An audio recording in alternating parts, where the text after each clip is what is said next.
Përshëndetje vëllezër dhe motra.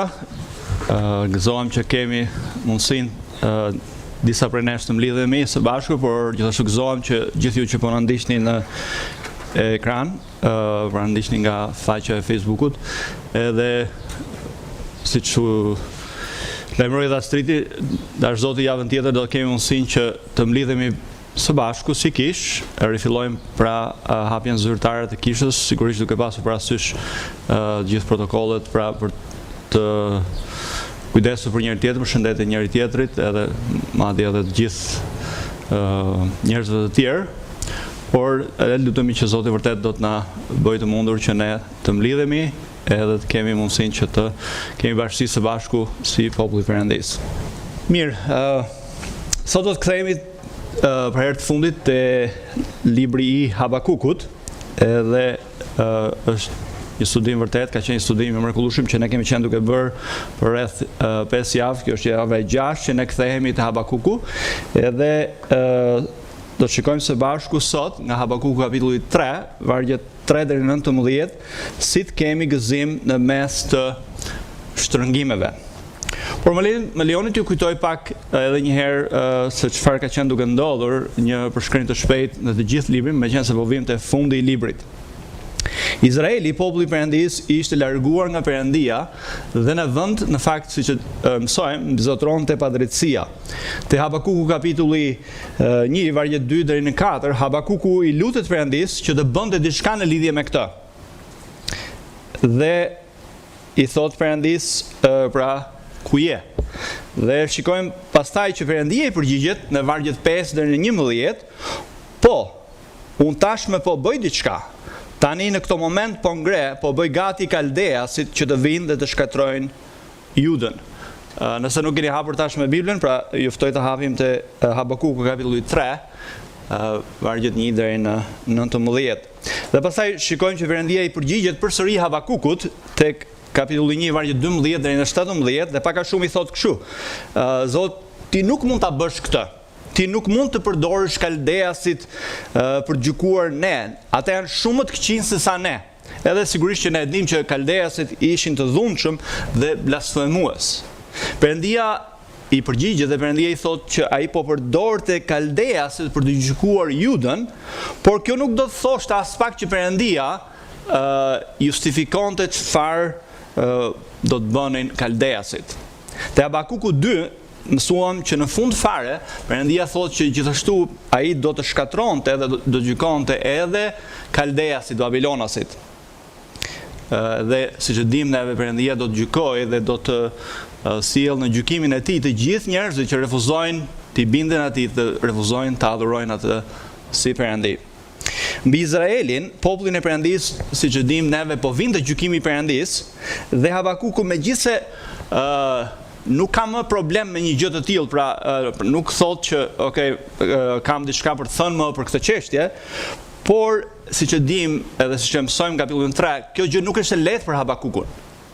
Te Habakuku 2:4 ne kemi mësuar tashmë që Perëndia ka thënë Habakuku që i drejti do të jetojë me anë të besimit.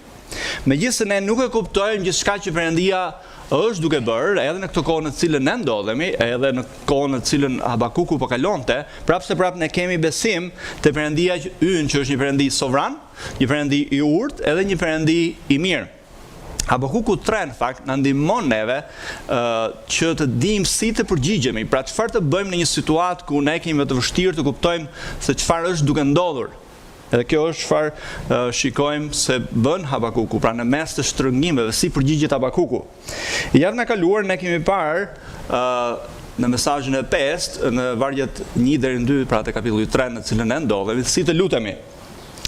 Dhe shpresoj që ju e mbani mend që i gjithë kapitulli 3, siç ne do ta shikojmë edhe sot, është një lutje, është një lutje e Habakukut, dhe në fakt në vargun 1 ai thot kështu, ose më saktë thuhet, lutja e profetit Habakuk mbi Shigo-onothin. Pastaj vim në fund të kapitullit 3 në vargun 19 dhe vëmë re që kujt është dedikuar kjo lutje. Thuhet mjeshtrit e korit për vegla me tela. Pra vini re që Habakuku 3 është një këngë lutje. Habakuku 3 është një lutje shoqëruar faktikisht me muzikë, një muzikë që nuk është as vajtuese, as e gëzuar, por një lutje që ne shikojmë që shpreh emocione të forta, të thella. Habakuku lutet, si të themi, nga thellësia e shpirtit të tij, me emocione të përzira, me emocione triumfi dhe fitorie. Habakuku në fakt na mëson neve dhe gjithsëria që ne kemi qenë duke parë nga Habakuku, nga libri i Habakukut, është si të kalojmë nga frika në besim. Zemërimi dhe gjykimi i Perëndis po vinte, siç ne shikojmë në këtë libër, mbi popullin e Perëndis. Sepse Perëndia në fakt ishte ai që e kishte ngritur, e kishte përgatitur kaldeasit, babilonasit, që të vinin dhe të pushtonin dhe të shkatronin vendin. Kjo është një histori në faktikisht një provë e madhe, një sprovë e madhe për gjithë ata që po ecnin me anë të besimit te Perëndia. Dhe ne shikojmë në fakt vetë Habakukun. Pra do shikojmë se kemi gëzim në mes të Shtrëngimeve dhe te Habakuku 3:16, falni, çfarë shikojmë është se si e përjeton faktikisht Habakuku atë çfarë po ndodhte ose çfarë do të ndodhte, çfarë po vinte. Dhe shikojmë se çfarë thot Habakuku. Kam dëgjuar, thot, dhe të përbrendshmet e mia u drodhen, dhe buzët e mia u drodhen nën atë zë. Shikoni si e përshkruan se atë çfarë ai përjeton, në atë çfarë do të bënte Perëndia.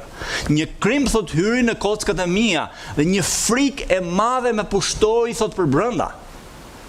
Megjithatë, do të rri i qetë, thot, ditën e fatkeqësisë që do të vi popullit, që e mësyn.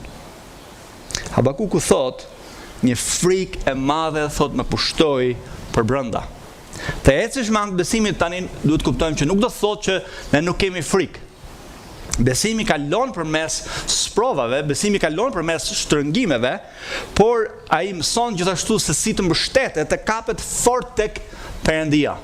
Pra kur ne jemi situatë të vështirë, jemi duke ecur diku që është rrezikshme, ne kapemi fort atje ku ne mund të mbahemi fort. Mbaj mend kur isha i vogël, ishim fëmijë të vegjël edhe ishim në një lloj terreni që ishte vështirë, ishin shkëmbi edhe ishim me disa shok të lagjes, edhe ai komshiu im, një djalë i vogël, më i vogël se unë, porshiste dhe një moment u kap mbas një fije bari. Por se mendoni se çfarë ndodhi mbasi u kap mbas një fije bari? U kput. Rëshiti, u vra. Pra ne duhet kapimi fort atje ku mund të mbahemi fort. Pra besimi do thotë vendosim besimin tek Perëndia. Habakuku thotë që kur ai dëgjoi çfarë do të bënte Perëndia, atë e pushtoi, thotë, një frikë e madhe nga përbrenda. Tani çështja që shtrohet është si kaloi Habakuku nga frika në besim, pra si eci Habakuku me anë të besimit. Edhe në fakt ne lexojmë menjëherë mbas vargu 16 që Habakuku thotë kështu. Edhe ai përshkruan si është situata, por çfarë ai do të bëjë. Si do të eci ai. Pra, si është jeta e besimit. Dhe ai thotë, ndonse fiku, thot, nuk do të lulëzoj dhe nuk do të ketë asnjë fryt të hardhit. Ndonse punimi i ullirit do të jetë zhgënjyes dhe arat, thot, nuk do të japin më ushqim. Ndonse kopet, thot, do të zhduken nga thathat dhe nuk do të ketë më qe në stalla, unë, thot, do të ngazëllohem tek Zoti dhe do të gëzohem te Perëndia i shpëtimit tim. Zoti është forca ime. Ai do të bëj këmbët e mia si ato të drerve dhe do të më bëj të ecë mbi lartësitë e mia. Le të lexojmë në fakt të tërë Habakukun kapitulli 3, vargjet 1 deri në 19 për të mësuar pra se si Habakuku faktikisht kaloi nga frika në besim.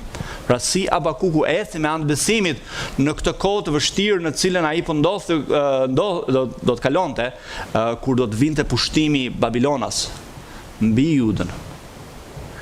Edhe le ta lexojmë pra të tërë kapitullin. Lutja e profetit Habakuk mbi shigonithin, o Zot, unë dëgjova të folurën tënde dhe kam frikë. O Zot, bëj që të ringjallet vepra jote gjatë viteve. Bëj të njohur gjatë viteve. Në zemërim e sipër, kujtoje mëshirën. Perëndia vinte nga Temani, i shenjti nga mali Paran. Lavdia e tij mbulonte qiejt dhe toka ishte plot me lavdërimin e tij, lëvdimin e tij. shkëlqimi I tij ishte si drita. Rreze si shkëndi dilnin nga dora e tij dhe aty fshihej fuqia e tij. Para tij ecste mortaja dhe mortaja e ethshme ndiqte hapat e tij. Ai ndalej dhe maste tokën. Shikonte dhe I bënte kombet të dridheshin, malet e përjetshëm zhdukeshin, kodrat e lashta uleshin, rrugët e tij janë të përjetshme. Unë shikova në dëshpërim çadrat e Kushanit. Pavionet e vendit të Midianit dridheshin. O Zot, a merr të zjarr vallë zemërimi yt kundër lumenjve? A është zemërimi yt kundër lumenjve ose tërbimi yt kundër detit, kur shkoi hipur mbi kuajt e tu, mbi qerret e tua të fitores? Ti e ke zbuluar plotësisht harkun tënd, sipas betimeve që ke bërë mbi shigjetat e tua. Ti ke ndarë tokën me lumenjt. Malet të panë dhe u drodhën, uragani I ujit kaloi, humnera ka bërë të dëgjohet zëri I saj dhe ka ngritur duart lart. Dielli dhe hëna kanë mbetur në banesën e tyre. Në dritën e shigjetave të tua lëvizën me të shpejt, në vetëtimin e ushtës sate flakëruese. Ti I ke përshkuar dheun I ndinjuar, I ke shkelur kombet I zemëruar. Ke dalë për të shpëtuar popullin tënd, për të shpëtuar të vajosurin tënd. Ti ke goditur kokën e shtëpisë të pabesit, duke e nxjerr lakuriq nga themelet e deri lart. Ti ke shpuar me shigjetat e tua kokën e fshatrave të tij. Ata kishin ardhur si një uragan për t'i shpërndarë, duke lëshuar brithma gëzimi sikur po glabëronin të mjerin e fshehtësi. Me kuajt e tu ke ecur përmes detit, nëpërmjet një mase të madhe ujrash. Kam dëgjuar dhe të përbrendshmet e mia u drodhen dhe buzët e mia u drodhen atë zë. Një krimb hyri në kockat e mia dhe një frikë e madhe më pushtoi përbrenda. Megjithatë do të rri qetë në ditën e fatkeqësisë që do të vijë popullit që mësyn. Donë se fiku nuk do të lulëzoj dhe nuk do të ketë asnjë fryt të hardhit. Donë se punimi I ullirit do të jetë zhgënjyes dhe arat nuk do të japin më ushqim. Donë se kopet do të zhduken, nga vathat nuk do të ketë më qe në stalla. Vinere që këtë fakt në varrit 17, 18 dhe 19, unë thot do të ngazëllohem tek Zoti dhe do të gazohem te Perëndia I shpëtimit tim. Zoti, Zoti është forca ime. Ai do të bëj këmbët e mia si ato të drerve, dhe të më bëj të ecë mbi lartësitë e mia, mjeshtrit e korit për veglat me tela. Le të lutemi së bashku, që Zoti na flas përmes fjalës së tij. O Ati dashur, aty në qiellor, ne vim tani në praninë tënde të shenjtë, falenderojmë për këtë mundësi që na jep neve si popull, si bitë tu, trashëgimtarët e tu që të dëgjojmë fjalën tënde. Të gjithë ne që po dëgjojmë tani fjalën tënde, ne Zot na jep vesh për ta dëgjuar. Lutem o Zot që ne nuk do të ngurtësohemi në zemrat tona, por do të dëgjojmë atë dhe do të pendohemi nga çdo mëkat, nga çdo mënyrë që ne nuk po jetojmë në bindje ndaj Teje. Na zbulo veten tënde, na zbulo Zot si ne mund të kalojmë nga frika në besim, të ecim anë besimit edhe në këtë situatë për lavdinë tënde. Shfaq lavdinë tënde, shfaq veprën tënde përmes nesh. Në emër të Krishtit, birit tënd të dashur, ne lutemi. Amen. Mirë, le të kalojmë tek mesazhi që na përcjell ky pasazh.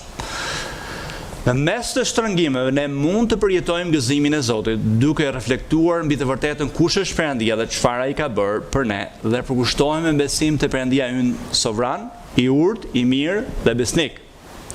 Dhe ne në fakt gjejmë dy përbërës kryesorë të gëzimit të Zotit në mes të shtrëngimeve. Do të shikojmë që të reflektojmë mbi të vërtetën kush është Perëndia dhe çfarë ai ka bërë, pastaj përkushtimi I besimit dhe sot dhe mbështetjet e Perëndia vepra e tij.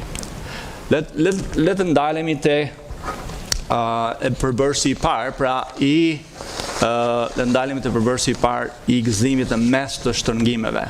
Reflektoro pra mbi të vërtetën kush është Perëndia dhe çfarë ai ka bërë. Dhe si fillim fare, ne kemi parë tash me vargjet 1 deri në 2 nga hera e kaluar, por ato në fakt na tregojnë që na ftojnë neve të meditojmë mbi karakterin e Perëndisë, siç ne shikojmë pikërisht edhe një herë në vargjet 1 deri në 2.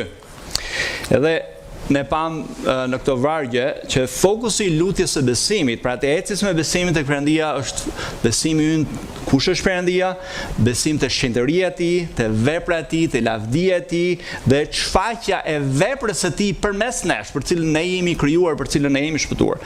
Fokusi ynë nuk është vetja jon, por fokusi ynë kush është? Është Perëndia dhe lavdia e tij. Kështu që nëse nuk e keni dëgjuar këtë mesazh, pra Habakuku në 3:1-2, ju ftoj që ta dëgjoni, gjeni në kanalin e YouTube-it të Kishës Hirit. Kështu që le të kalojmë një përmbledhje të shkurtër këtyre vargjeve. Në këtë lutje, Habakuku reflekton kush është Perëndia. Në vargun 2, ai lutet në fakt Habakuku është fokusuar si të zemërimi edhe të mëshira e Perëndisë. Dhe ai thot në zemërim e sipër, pra i drejtohet Perëndisë, kujto mëshirën. Habakuku e përmend zemërimin e Perëndisë në vargun 2, në vargun 8 dhe në vargun 12. Ne kemi faktikisht prirjen të harrojmë zemërimin e Perëndisë. Zemërimi i Perëndisë pothuajse nuk përmendet, më vjen keq ta them, me keqardhje të madhe, në shumë kisha të vendit apo në kisha në përballë. Madje është një fjalë ofenduese në shumë kisha. Ne dhe faktikisht kemi dëshirë të dëgjojmë që Perëndia është dashuri. Por Bibla, fjala e Perëndisë mëson që Perëndia gjithashtu shfaq zemërim. Ne kemi dëshirë të mos ta dëgjojmë zemërimin e tij. Zemërimi i Perëndisë duket në fakt si një karakteristikë që ka dalë mode. Një karakteristikë, domethënë që në fakt dëgjohet që shpeshherë edhe besimtarët ofendohen me të. Me vdekjen e birit të tij në kryq, Perëndia nuk ka ndryshuar, por ai në mëshirën e tij të madhe ofron faljen e mëkateve përmes birit të tij. Në mënyrë që ai edhe të jetë i drejtë, edhe i mëshirshëm me mëkatarët. Perëndia nuk e toleron mëkatin, prandaj vdiq në fakt biri i tij në kryq për neve, për gjithë ata që besojnë tek ai, dhe do të besojnë tek ai. Le të kuptojmë këtë gjë që në fillim të krijimit, pra që nga fillimi, çfarë ne shikojmë që Perëndia është i rrept me mëkatin. Perëndia ne shikojmë që për mosbindjen e njeriu ndaj Perëndisë, dënimi ishte shumë i rrept. Ne edhe mësojmë që dënimi ishte vdekja shpirtërore dhe rreziku i ndarjes së përjetshme me Perëndin, pra ndarje e përjetshme me Perëndin. Për shkak se Perëndia është i shenjtë, Perëndia duhet faktikisht të demonstrojë zemërimin e tij ndaj mëkatit, zemërimin e tij të drejtë dhe të shenjtë. Atje ku ka mëkat, pritet që Perëndia të zemërohet me mëkatin dhe vetëm mënyrë se si është shuar zemërimi i Perëndisë ndaj mëkatit, ndaj mëkatarëve është vetëm përmes birit të tij, Jezu Krishtit, i cili ka ardhur në botë të marrë zemërimin e mëkatarëve mbi veten e tij. Kjo është arsye pra edhe çfarë shikojmë edhe në këtë libër, pse Perëndia në fakt ngriti kaldeasit. Ata ishin instrumenti në duart e Perëndisë për të dënuar popullin e tij që kishte larguar nga Perëndia, harruar Perëndin dhe në vend mbizotëronte padrejtësia. Dhe Perëndia ne shikojmë që duhet të veprojë në përputhje me kush është ai, me natyrën e tij. Ai duhet të dënojë patjetër mëkatin. Ai është Perëndi i zemërimit, pra ose ne shikojmë që Perëndia do ta dënojë mëkatin ton në birin e tij, ose do ta bjerë mbi ne nëse ne nuk besojmë tek ai, nuk refuzojmë të vim tek ai. Dhe lavdi Perëndisë në mirënjohës që Perëndia jo vetëm që është Perëndi i zemërimit, por gjithashtu është Perëndi i mëshirës, sepse Habakuku në fakt lutet në zemërim e sipër, thotë kujtoje mëshirën. Kjo është lutja e profetit Habakukut. Lavdia e Zotit që ne shikojmë është që ai nuk trajton mëkatarët, nuk na trajton neve mëkatarët siç ne meritojmë drejtësisht. Njeriu i besimit, pra siç folëm pak më sipër, kapet fort mas mëshirës Perëndisë, nuk i rrëshqitet Perëndisë, derisa të marrë mëshirën e tij të madhe. Sepse Perëndia është Perëndi i zemërimit. Perëndia na shpëton vetë në anë mëshirës së tij, në birin e tij, nga zemërimi i tij. Ne jemi gjallë në fakt të mëngjes vetëm për shkak të mëshirës së tij. Gjithçka është prej mëshirës së tij, madje mëshirës së tij që na është dhuruar neve përmes Jezu Krishtit. Perëndia për shkak të mëshirës së tij të madhe, ai nuk e derdhi zemërimin e tij mbi ne mëkatarët, por ai e derdhi mbi birin e tij. Ai, Jezu Krishti, vuajti dënimin për mëkatet tona, që ne të shpëtohemi përmes tij. Ne jetojmë dhe ne kemi bashkësi me Perëndin vetëm dhe vetëm për shkak të birit të tij, që vuajti dënimin për mëkatet tona. Të dashur vëllezër dhe motra, ju gjithë që na dëgjoni, shikojini mirë kryqin, sepse nga kryqi, nga aty vjen jeta jon. Perëndia atje në kryq ka derdhur zemërimin e tij dhe mëshirën e tij, pra të dyja i shikojmë, edhe që Perëndia është i drejtë edhe i mëshirshëm në kryq. Ne në kryq shikojmë që Jezu Krishti mbajti zemrimin e Perëndisë për mëkatet tona. Ai mori mbi vete mëkatin e njerëzve, mëkatar. Perëndia trajtoi atë si mëkatar, si kriminal në vendin ton. Ai mori mëkatin e të gjithë atyre që do të besojnë tek ai. Pra në vend të njerëzve të tij, Jezu Krishti, pra në vendin ton, Jezu Krishti ka vuajtur për neve dhe mbi të ka rënë zemrimi i Perëndisë për mëkatet tona. Pra ai ka derdhur zemrimin mbi birin. Jezu Krishti është shpëtimtari ynë dhe përmes cilit ne marrim mëshirën dhe hirin e Perëndisë në shpëtim. Kjo është e vërtetë. Pra ne kemi hyrë, madje do thoja, të gjithë ne, çdo njeri hyn në këtë botë nën zemrimin e Perëndisë. Por një njeri mund ta marrë, pra çdo njeri mund ta marrë mëshirën dhe hirin e Perëndisë vetëm përmes Jezu Krishtit, sepse Jezu Krishti është ai që ka vuajtur dënimin për mëkatarët. Jezu Krishti ka shuar zemrimin e Perëndisë për mëkatarët. Në momentin që ne kemi besuar, kushdo që ka besuar në Jezu Krishtin, zemrimi i Perëndisë është kënaqur për të në Jezu Krishtin. Ky është Perëndia ynë. Ai është Perëndi i zemërimit për shkak të mëkatit, por është Perëndi i mëshirës që vjen përmes Jezu Krishtit, që ai ka marrë dënimin për mëkatarët. Kështu që kur ne lutemi, Habakuku na fton të mos ndajmë zemërimin dhe mëshirën e tij. Pastaj vim tek vargjet 3 deri në 15 dhe ne shikojmë që Habakuku faktikisht bën një, si thuash, një kthim ose një reflektim të veprave historike të Perëndisë. Edhe kjo është çfarë bën Habakuku faktikisht në mes të shtrëngimeve, kur ai është duke pritur pra që të derdhet zemërimi i Perëndisë përmes kaldeasve mbi Judën.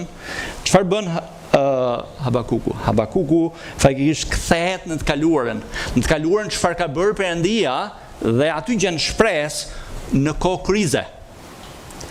Pra kujton në mendjen e tij, risjell në mendjen e tij çfarë kishte bërë Perëndia, kush është Perëndia, çfarë kishte bërë Perëndia në të kaluarën në historinë e Izraelit, dhe ai shikon tani të tashmen me këtë sy, me këtë perspektivë. Edhe kjo na ndihmon gjithashtu që ne, duke kujtuar kush është Perëndia dhe çfarë ai ka bërë, ta shikojmë situatën në cilën ne ndodhemi me atë sy, me atë perspektivë. Kështu që le të shikojmë 6 vepra historike të Perëndisë që shikojmë pikërisht në vargjet 3 deri në 15. Dhe vim pikërisht në fillim fare të vargjet 3 deri në 4. Me që ne i kemi lexuar tash me këto vargje, nuk do t'i lexoj përsëri vargjet njëri mas tjetrit, mund të lexoj në një prej tyre në mënyrë të veçantë, por tashmë ne i kemi lexuar. Por s'pari ne shikojmë Perëndia kishte bërë një beslidhje me popullin e tij, siç ne shikojmë në vargjet 3 deri në 4. Pra Habakuku çfarë po kujton? Habakuku po kujton kur Perëndia, pra është duke përshkruar Perëndin kur erdhi në të takonte popullin e tij të zgjedhur të Izraelit tek Eksodi 20 në malin Sinai. Pra ky është përshkrimi i vargjet 3 deri në 4. Mbaj mend që Perëndia e çliroi Izraelin nga dora e faraonit, nga dora e egjiptasve, i nxorri përmes shkretirës dhe i solli pikërisht ose në saktë i takoi pikërisht në këtë mal, në malin e Sinait. Ai këtu bëri, ne shikojmë të Eksodi pra 20, bëri një beslidhje me popullin e tij, i dha ligjin e tij dhe ata patën privilegjin faktikisht të shikonin lavdinë e tij të madhe, siç ai përshkruan aty. Për ky vargje 3 ndaj përshkrim i shfaqjes së lavdisë Perëndisë kur Perëndia i takoi në malin Sinai. Ai u bëi Perëndia i tyre, pra dhe ata u bën populli i tij. Po kush e bëri këtë? E bëri Perëndia. Kjo në fakt është më e mrekullueshme se sa thjesht pan lavdinë e tij. E mrekullueshme është që ai thotë që unë do të jem Perëndia juaj dhe ju do të jeni populli im. Siç kujton pra Habakuku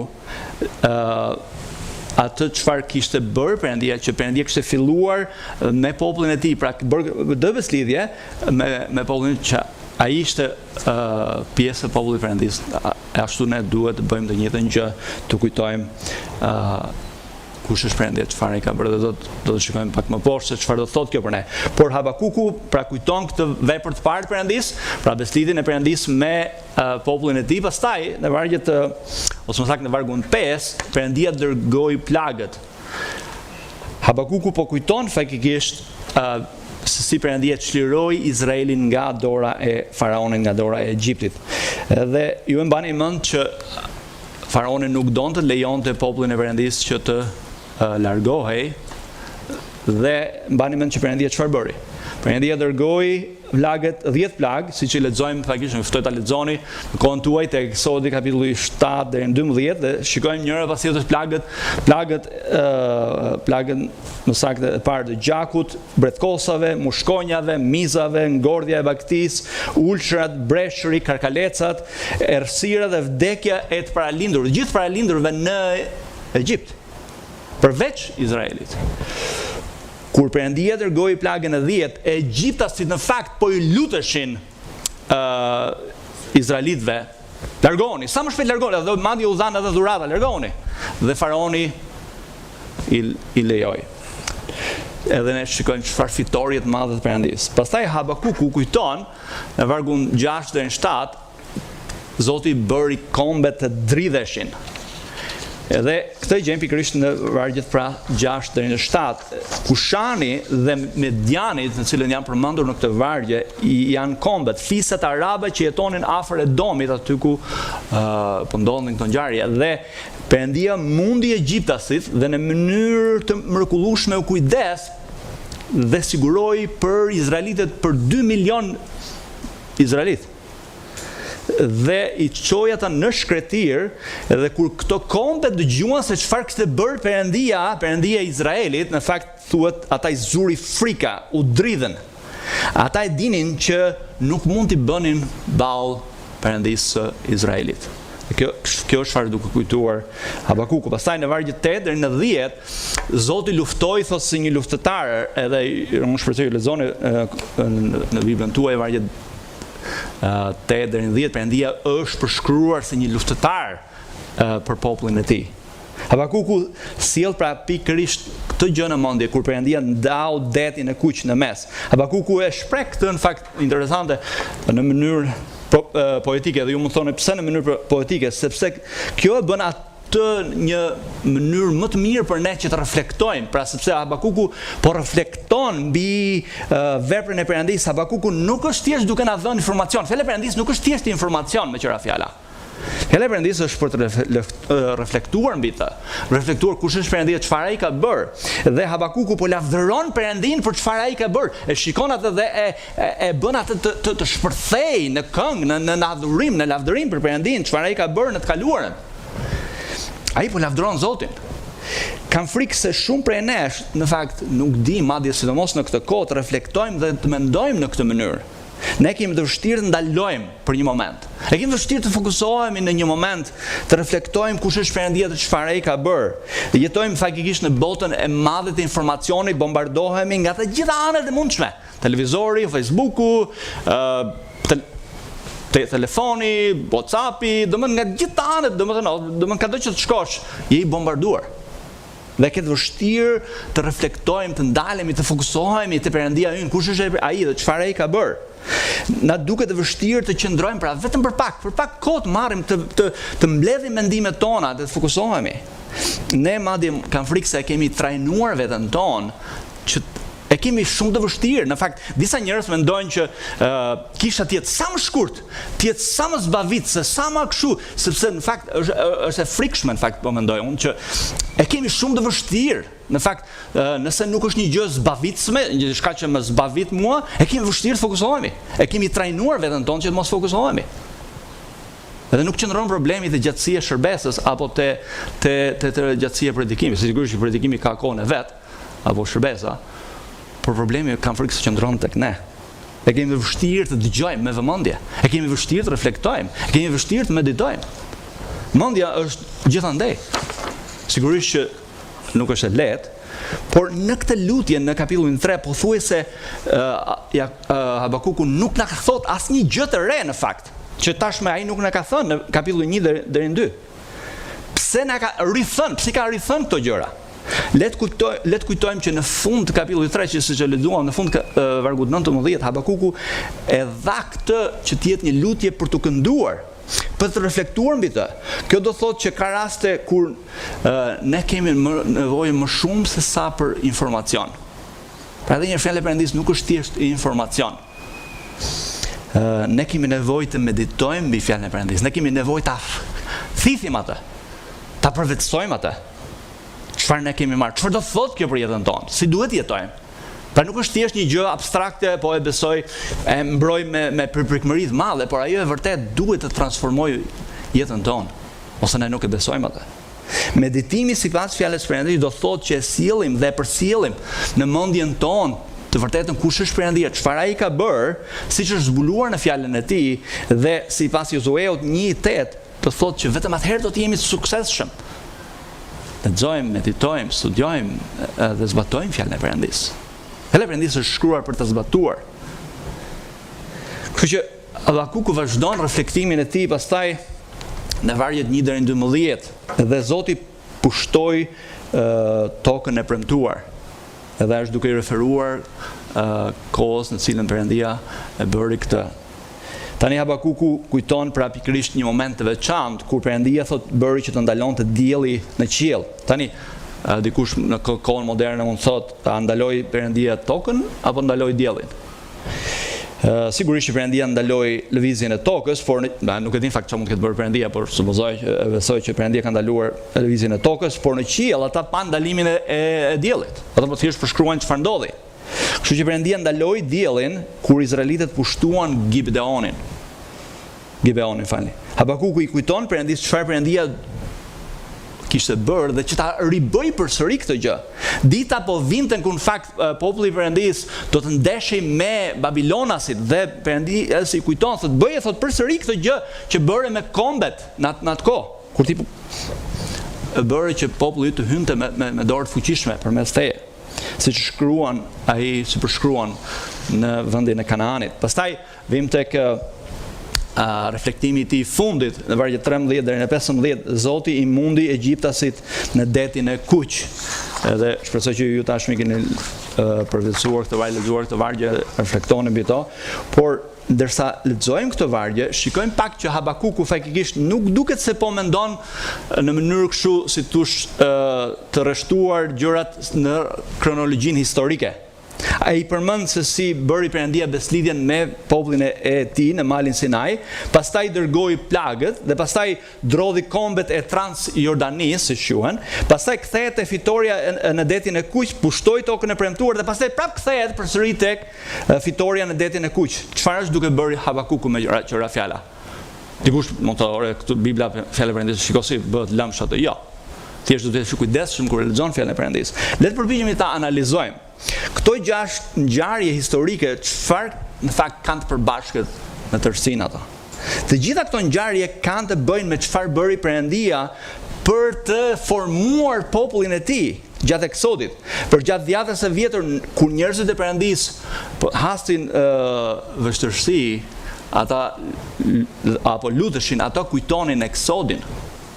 Kjo është dita e shpengimit të tyre, ose siç mund themi fare mirë, dita e lindjes së kombit të Izraelit. Ata kur binin në telashe, ato kujtonin pikërisht këtë ditë, ditën kur Perëndia bëri beslidhjen me ta.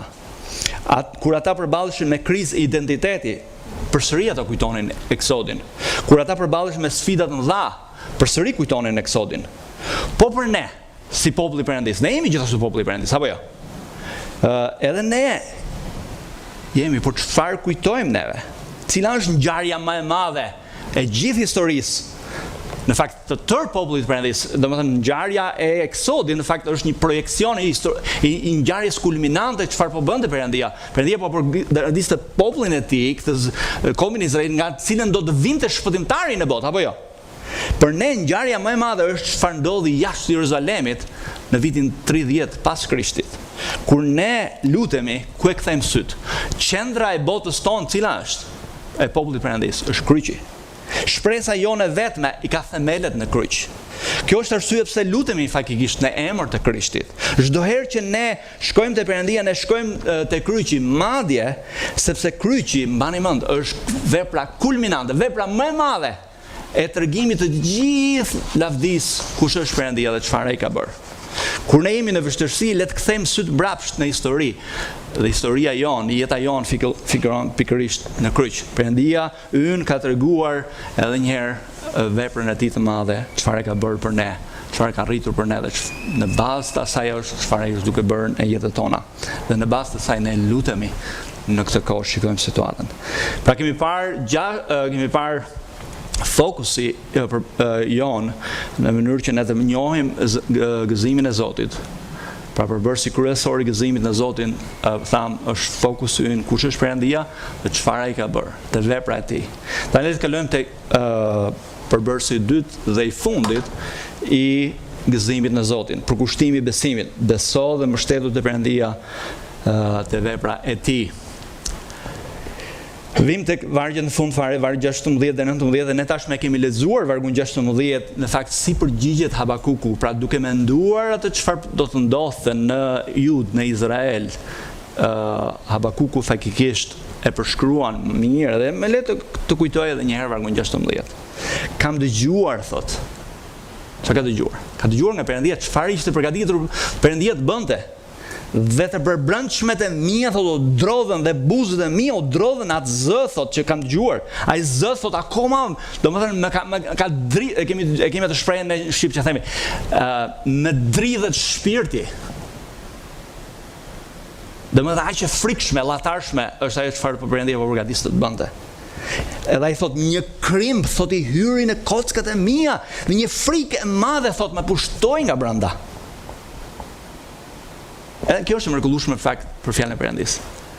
Fjala e Perëndisë nuk është thjesht një gjë jo realiste. Fjala e Perëndisë është realiste, përshkruan çfarë jemi duke kaluar ne. Edhe ai përshkruan tamam. Edhe kjo është një arsye pse një nga arsyet pse ne dimë se fjala e Perëndisë. Dhe ai vazhdon. Megjithatë, do të rri, thot, i qetë në ditën e fatkeqësisë. Në ditën e gjykimit të Perëndisë mbi popullin e tij, që do të vi, thot, populli që mëson. Populli i Perëndisë që mëson është populli i Babilonas që do vi mbi Izraelin. Vini re dy gjëra në lidhje me përkushtimin e besimit të Habakukut te Perëndia dhe vepra e tij. Keni parasysh që rrethanat e Habakukut nuk ndryshuan me qira fjala. Ne shpesh herë lutemi apo kërkojmë që të ndryshojnë rrethanat, por rrethanat vëmre që Habakuku nuk ndryshuan, s'pari Juda, populli i Perëndisë, vazhdon në rebelim ndaj Zotit, megjithëse Habakuku ishte lutur që Perëndia të ndërhynte, dhe kaldeasit gjithashtu do të vinë. Kaldeasit do të vinë të pushtojnë patjetër Babilonës, të pushtojnë Judën. Pra dy gjëra që e kishin bërë Habakukun të zemërojë në kapitullin 1, akoma janë të vërteta në kapitullin 3. Rrethanat e tij edhe një herë nuk kanë ndryshuar, edhe pas lutjes së tij. Por çfarë ndryshoi me qira fjala? Kush ndryshoi? Ndryshoi Habakuku. Ne shikojmë që ndryshoi fakt perspektiva e Habakukut. Edhe ne lexuam tashmë vargjet 17 të 18, por më lejon të lexoj edhe një herë. Ndonse, thot, fiku nuk do të lulëzoj dhe nuk do të ketë, thot, asnjë fryt të hardhit, ndonse punimi i ulldirit do të jetë zhgënjyes dhe arat nuk do të japin më ushqim, ndonse kopet do të zhduken nga vathat dhe nuk do të ketë më qenë stalla, unë do të ngazëllohem te Zoti dhe do të gëzohem te Perëndia i shpëtimit tim. Dikush tha kështu: nëse po jep biçikletës në drejtim të kundërt të erës, pastaj ndalon dhe ndërron drejtimin, pra shkon nga frynera, është një shprehje që kemi në shkon nga frynera, mund të mendosh se ka ndryshuar era, sepse duket sikur era nuk është më kundër teje, por është krah teje. Edhe po ndihmon. Në realitet, në fakt, era nuk ka ndryshuar, por ti ka ndryshuar, thjesht ka ndryshuar drejtimin. Kjo është çfarë ndodhi faktikisht me Habakukun. Jeta e tij ishte akoma e vështirë dhe do të bëhej madje akoma më vështirë, siç ai përshkruan në vargun 17. Edhe mbani mend që Izraeli e Juda ishte një vend agrar. Kur ai thotë që nuk do të lulëzoj fiku, nuk e ka fjalën fikore, punë e madhe se s'ka fiq këtë vit. Nuk e ka fjalën aty. E ka fjalën që nuk do lulëzoj fiku, nuk do të ketë ushqim për të ngrënë. Për sot dhe nuk do të ketë madje edhe për nesër. As për vitin tjetër. Pas pushtimit Babilonës, hardhia, thot, nuk do të prodhonte ulliri, nuk do prodhonte dhe nuk do të kishte ushqim nga fushat. Ai flet edhe për ditët që thot që nuk do të ketë dele në vatha. Dele dhe bagtia ishin burimi i tyre kryesor i mishit, veshjes dhe të ardhrave. Është si më thënë në këtë kohë që s'do ketë bukë me ngrënë, se do janë pa punë. Pra, kjo është përshkrimi I tij. Ai nuk po tregohet pesimist, por thjesht po rreshton faktet. Ai thotë që edhe nëse jeta bëhet më e vështirë, ja çfarë do të bëj thotë. Ku është besimi? Cili është përkushtimi? Cili është vendosmëria ime thotë. Ky është përkushtimi im. Unë thotë do të gëzohem në Zotin. Gëzimi nuk varet nga rrethanat. Unë do të gëzohem në Perëndin, shpëtimtarin tim sovran. Ne mund të përjetojmë gëzimin kur çdo gjë rreth nesh mund të jetë duke u shembur. Ne mund ta përjetojmë gëzimin e Zotit edhe në këtë situatë që nuk është normale. Edhe ne mësojmë dy gjëra të rëndësishme në lidhje me gëzimin e Zotit që e keni edhe në ekran.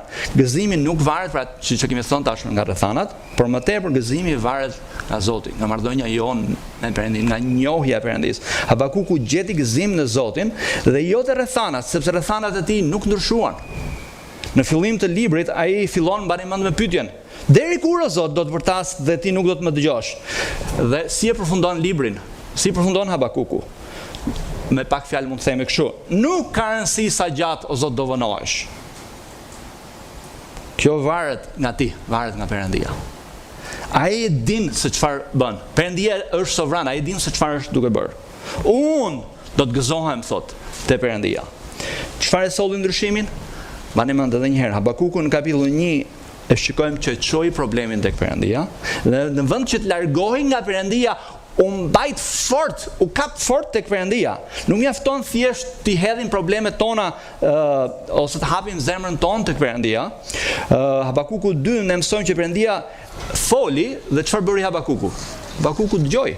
Habakuku I kushtoi vëmendje fjalës Perëndis. Dhe Zoti I dha perspektivën, ai fitoi perspektivën e Perëndis mbi atë çfarë ishte ndodhur në mes të konfuzionit. Ndërsa në kapitullin 3, Habakuku çfarë bën? I nënshtrohet qëllimeve të Perëndis. Ky është çfarë Perëndia do të bëjë.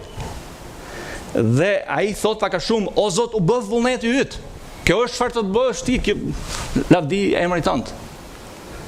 Ti je poçari, unë jam hardhia. M'fali, unë jam balta, se më kujtua Gjoni 15. Let kemi parasysh edhe një herë që çështja nuk është thjesht të njohim qëllimet e Perëndis ose të kuptojmë ato. Ideja nuk është thjesht që të pranojmë mënyrën ose të pranojmë në mënyrë fataliste, siç gjon shpesh herë njerëz që thonë: po kështu është shkruar. Po kështu është shkruar. Pra, besimi te Zoti nuk është fatalizëm, nuk është dorëheqje, por ai është duke bërë diçka që është e mirë, është e drejtë. Ne nuk e kuptojmë,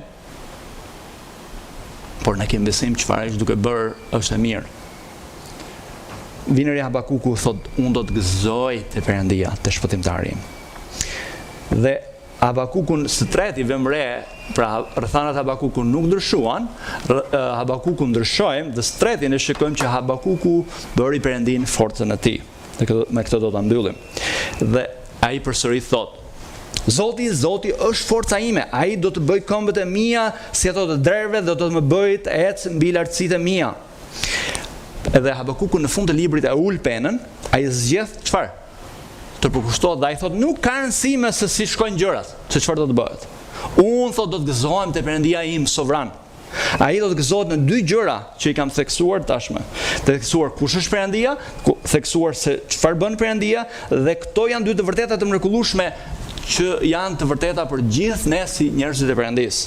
Dhe ne shikojmë spari që edhe te Habakuku edhe për ne Zoti jep si thua stabilitet, qëndrueshmëri në kopë të paqëndrueshme. Dhe shikojmë në vargu 19, Habakuku thot: ai do t'i bëj këmbët e mia si thotë drerëve, për kthimin në shqip I vjetrit, pak nuk e di si është ky I riu ka ndryshuar, këmbët e mia si drurve, në fakt është drerëve. Edhe shumë prej nesh shpresoj që keni parë drerë, dhe ato janë kafshë shumë të bukura që janë krijuar nga Zoti, dhe në mënyrë të veçantë ne shikojmë që ato ecin të shpejt si drita, janë të shpejt. Drerët në Izrael duhet kishin edhe këmbë të shpejta, të forta, që mbijetonin terrenit të vështirë me gur. Edhe toka në cilën bëhet fjalë ishte terreni I vështirë, dëmtoheshin këmbë fare kollaj, por dreri mund të ecte pa problem në vende të vështira, sigurisht duke ecur në mes të sheshit. Kjo është çfarë bën Zoti faktikisht për ne. Ai na bën që këmbët tona të jenë thot si ato të këmbëve të drerëve. Perëndia na forcon neve. Kjo është mënyra se si na jep Perëndia gëzimin. Ai na jep stabilitet, qëndrueshmëri, ndërsa ne ndeshemi me gropa, me vështirësi, ndeshemi me probleme. Ai është forca jonë dhe edhe në këtë situatë që ne po kalojmë, që nuk është situatë normale. Ne nuk jemi të gëzuar për virusin, sigurisht, por ne jemi të gëzuar që Zoti ka një qëllim të mirë në të gjithë këtë dhe përmes çfarë është duke ndodhur. Zoti është forca jonë, por jo vetëm kaq, Zoti na jep përvoja të ngjitjes, si thua, në majtë e male, megjithëse po jetojmë në lugin dhe shikojmë në vargun 19 përsëri dhe ai thotë, do të më bëj të ec mbi lartësitë mia. Situata e Habakukut dhe herë mbani mend që nuk ka ndryshuar. Ai akoma jeton në lugin, ndërsa ai është duke shkruar akoma vargu 19. Megjithatë, Zoti e ka mundësuar atë. Zoti do të më mundsoj të ngjitem në lartësi. Pra le të mendojmë pak për këtë. Mendoni një minutë për këtë, çfarë do thotë kjo. Kur Perëndia është forca jonë, ne mund të përjetojmë sikur jemi ngjitur në majën më të lartë dhe shikojmë gjithçka me qetësi, me rehati. Pra, megjithëse ne jemi në lugin, megjithëse ne jemi në vështirësi, shikoni, vënire, Chelsea gjendet pikërisht te fjalët e fundit. Në fjalën fakt që ne mund edhe të jemi të tunduar që ti kapërcejmë. Pse Habakuku përfundon thotë mjeshtrit e korit për veglat me tela. Habakuku e dinte rëndësinë e të kënduarit. A dim ne rëndësinë e të kënduarit? Të kënduarit së bashku apo edhe vetë i të vërtetave të Perëndisë, të fjalëve të Perëndisë është shumë e rëndësishme. Është po aq sa rëndësishme si leximi i fjalës së Perëndisë, si dëgjimi, si studimi dhe meditimi apo predikimi i fjalës së Perëndisë. Kjo lutje nuk është shkruar vetëm të lexohet, por edhe të këndohet nga njerëzit e tij, nga populli i tij. Çfarë do të thotë kjo praktikisht për ne? Ne duhet të mbushim mendjet dhe zemrat tona me këngë që reflektojnë karakterin dhe veprën e Perëndisë. Në fakt shpirtin tan, ne dim që çfarë domethënë kur jemi ne duke kaluar vështirësi. Secili prej nesh ka të melodinë e vet që ka dëshirë të këndojë apo jo. Po melodia më ëmbël për njeriu e Perëndisë, njeriu që ecën me Perëndin është të vërtetat kush është Perëndia dhe çfarë ai ka bërë, çfarë po bën dhe çfarë ai do të bëjë. Pra ne duhet të reflektojmë pikërisht duke mbushur mendjen me të vërtetat të Perëndisë. Ku është shfaqur më shumë karakteri dhe një herë vepra e Perëndisë. Habakuku kthehet në kohën e Zotit, apo jo? Ne kthejmë kokën ku? Te kryqi. Ju inkurajoj që edhe ne, vëllezër motra, të shkruajmë këngë. A do zgjidhte kjo problemet? Jo në mënyrë domosdoshme, jo gjithmonë, por do t'i jepte atë përvojë që përshkruan Habakukun, do ngjitemi thot në lartësi, në majtë malit. Tani, i lutem, le të përpiqemi të reflektojmë në të gjithë se çfarë ka qenë duke thënë Habakuku. I lutem të dëgjoni pak mendje. Në dritën e saj çfarë po thot Habakuku? Ja vlen të pyesin veten tonë. Pra, një pyetje që ne secili prej nesh duhet ta bëj vetes tonë. A do t'i besonim ne, ose do t'i shërbenim Perëndisë nëse nuk do të kishte bekime materiale? Dëgjoni edhe një herë pyetjen, nëse ju nuk e keni dëgjuar pyetjen. A do t'i besonit ju Perëndisë? A do t'i shërbenit ju Perëndisë nëse nuk do të kishte bekime materiale? Gjërat që i shihni në sy. C.S. Lewis, një autor i njohur i krishterë, ka thënë kështu: ai që ka Perëndin dhe shumë gjërat e tjera nuk ka më shumë se sa ai që ka vetëm Perëndin. Dhe dëgjojnë një herë çfarë i thotë. Ai që ka Perëndin dhe shumë gjëra të tjera, nuk ka më shumë se sa ai që ka vetëm Perëndin. A jeni ju dakord me këtë thënie? Kjo është çfarë po thotë faktikisht Habakuku. Ai shikoi jetën ashtu siç ajo ishte. Ai ishte e vështirë, do bëj me vështirë dhe çfarë bëri Habakuku? Bëri përkushtimin e tij me besim. Me besim kush ishte Perëndia dhe çfarë ai ka bërë. Dhe ai thotë ndonse fiku thotë nuk do të lulëzojë dhe nuk do të ketë asnjë frut të ardhit. Ndonse punimi i ullirit thotë do të jetë zhgënjyes dhe arat nuk do të japin më ushqim. Ndonse kopet thotë do të zhduken nga vathat dhe nuk do të ketë më qenë stalla. Unë thotë do të ngazëllohem tek Zoti dhe do të gëzohem te Perëndia i shpëtimit tim. Perëndia i tha Habakukut, mbani mend te Habakuku 2:4, i drejti do të jetojë me anë të besimit. Si e dim që një njeri është i drejtë? Ecën me anë të besimit. I drejti ecën me anë të besimit, jo me anë të parit. Habakuku ju përkushtua pra jetës së besimit. Ai e filloi librin me një ankesë, mbani mend, por e përfundon me përkushtim me besim tek Perëndia. Të jetosh me anë të besimit, do të thotë të gëzohesh kush është Perëndia. Të gëzohesh pavarësisht nga rrethanat. Gëzimi nuk vjen nga rrethanat. A do ta bëjmë ne të njëjtin gjë këtë përkushtim si Habakuku sot? A do të jetojmë ne me anë të besimit tek Perëndia këto dy gjëra që janë të vërteta? Pra ne s'pari duhet të njohim Perëndin. Një autor, Chuck Swindoll, në librin e tij Stinet e jetës tregon një histori interesante. Ai kishte vajtur në fakt të shtëpia e një miku të tij, një shtëpi e tij ishte diku te 75 vjeçare, dhe ai ndërkohë që hyn brenda shkonte oxhaku i tij, edhe në oxhak në fakt gjendej në oxhakun e shtëpisë së tij vuri re disa fjalë të gdhendura në këtë mënyrë. Nëse zemra jote është e ftohtë, zjarri im nuk e ngroh dot atë. Por Raviner nuk e ngroh zemrën oxhaku. Autori shkruan kështu: mendova thot sa e vërtet, oxhaqet thot nuk ngrohin zemrat. As mobiljet e bukura nuk ngrohin zemrat, as makinat e bukura nuk ngrohin zemrat, as vajzat e bukura nuk ngrohin zemrat, as stomaku plot nuk ngroh zemrat, dhe as një punë me një rrogë të lartë nuk ngroh zemrat. Jo, vetëm një zemër e ftohtë mund të ngrohet vetëm nga Perëndia i gjallë. Edhe ai thotë, Zot, mbaje zemrën time të ngrohtë. Vetëm Zoti e ngroh zemrën. Më ruaj thot nga prirja e marr, thot të zëvendësoj ty thot me gjëra të tjera. Nëse ne do t'i besojmë Perëndis në kohë të vështira, duhet të njohim kush është Perëndia, duhet të njohim çfarë ai ka bërë. Duhet të kalojmë kohën në fjalën e tij për ta njohur Perëndin, për të njohur veprat e tij. Njohja e Perëndis nuk ndodh në mënyrë rastësore, nuk ndodh në mënyrë kështu spontane, por është e qëllimshme në një përkushtim për ta njohur Perëndin, për të besuar, për të ecur sipas fjalës së tij. Pra ne duhet ta njohim mirë Perëndin ton, pra që në kohët e vështira ne të mbahemi fort tek Perëndia, aty ku ne duhet të mbahemi. Si e njohim pra Perëndin. Në fakt ne kemi një shprehje në shqip: miku njihet në ditë keqe, apo jo? Por edhe ne tregojmë që ne njohim me të vërtetë Perëndin kur? Në kohët vështira. Kur gjërat shkojnë mirë, nuk është garanci që ne njohim Perëndin, por vetëm në kohët vështira mund të themi njohim Perëndin. A i njihni ju personalisht Perëndin? A keni ju një marrëdhënie personale me Perëndin?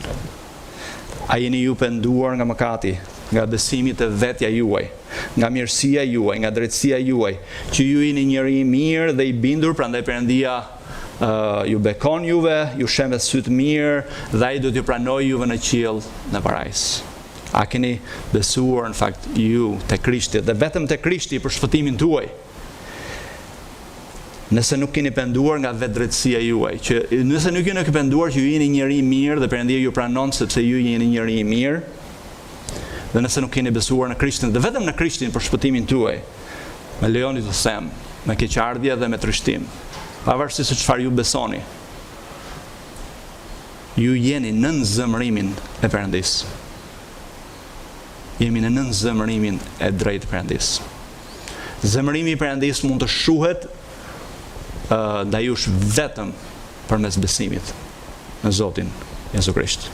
Nuk ka rrugë tjetër shpëtimi. Pavarësisht se çfarë ju mund besoni, pavarësisht se çfarë ju mund të gudulisni veshët tuaja, me veprat tuaja të mira, apo me fen tuaj që mund ta konsideroni shpëtimin tuaj. Ka vetëm një shpëtimtar, dhe ai është Jezu Krishti. Edhe unë juftoj të pendoheni nga mëkati, nga vetëdrejtësia juaj, nga mbështetja që ju jeni njëri i mirë. Mbështetja juaj vetme duhet të jetë te jeta dhe vepra e Jezu Krishtit. Ju ftoj të pendoheni. Perëndia ju thret në fakt të pendoheni, besoni Jezu Krishtin. Përndryshe, ju do të përjetoni zemërimin e përjetshëm të Perëndis dhe nuk do ta njihni kurrë mëshirën dhe hirën e tij. Ju ftoj të pendoheni. Le të lutemi së bashku. O Ati dashurinat qellore, ne të falenderojmë për fjalën tënde, falenderojmë fjalën tënde mrekullueshme. Falenderoj Zot që ne mësojmë për fjalës tënde, si mund të kalojmë nga frika në besim. Na ndihmo Zot të njohim ty më mirë, të vendosim besimin tek ti. Përkushtohemi siç u përkushtua Habakuku, të ecim o Zot me anë të besimit, të jetojmë me besim të fortë tek ti kush je ti dhe çfarë ti ke bërë. Në mënyrë të çantë ne falenderojmë për kryqin, për veprën tënde më madhështore ku ne shikojmë dashurinë tënde të përsosur, me shiren dhe hirin tënd madh, ku shikojmë gjithashtu zemërimin tënd, që ti je i shenjtë dhe je i drejtë. Dhe unë o Zot lutem që ne do t'i kthejmë vazhdimisht syt te kryqi, të shikojmë veprën tënde madhështore dhe përmes kësaj vepre ne vazhdojmë të shikojmë çdo situatë, çdo gjë që ne kalojmë përmes asaj perspektive. Edhe të zojmë me anë besimit për lavdinë tënde. Në emrin e Krishtit ne falenderojmë dhe të adhurojmë. Amen.